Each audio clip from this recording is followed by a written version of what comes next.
ఈ నెల 27, 28, 29 తేదీల్లో నెల్లూరు జిల్లా కిసాన్ సెజ్లో జరగనున్న మహానాడుకు విస్తృత ఏర్పాట్లు చేస్తున్నామని మంత్రి నారాయణ చెప్పారు.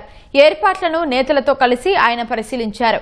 మహానాడును పగడ్బందీగా నిర్వహించేందుకు వివిధ కమిటీలతో ఈ నెల 13వ సమావేశం జరుగుతుందన్నారు.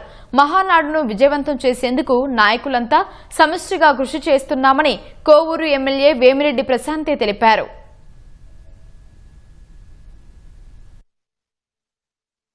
7 లక్షల పైగా ప్రజలు ఈ మహానాడుకు వస్తారని ఎక్స్పెక్ట్ చేస్తున్నాం.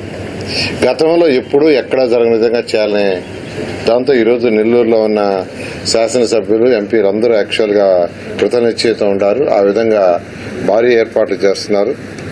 దానికి కానీ 13వ తేదీ వచ్చి వాళ్ళకి దిశానిర్దేశిస్తారు. ఇప్పటికే కమిటీలో ఎవరి పనులు స్టార్ట్ చేశారు. ప్రజల అవసరాలని తీర్చే తీర్మానాలు చేసి ప్రభుత్వానికి పంపించి అవి అయ్యేటట్టుగా చేయటమే ఈ మహానాడు యొక్క ముఖ్య ఉద్దేశం.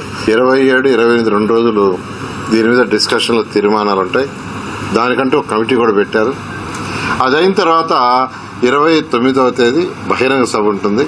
ప్రతి ఒక్క కార్యకర్త, నాయకుడు, అలాగే ఇక్కడున్న స్థానిక ఎమ్మెల్యేలందరూ కలిసి తన ఇంట్లో పండగలాగా ఆలోచించుకొని వాళ్ళు ఇక్కడికి వచ్చే విధంగా ప్రతి ఒక్కరము ఈ మహానాడిని ఒక మహాయజ్ఞం లాగా తలపెట్టి ఇక్కడ సక్సెస్ చేస్తామని చెప్పి నేను తెలియజేసుకున్నాను.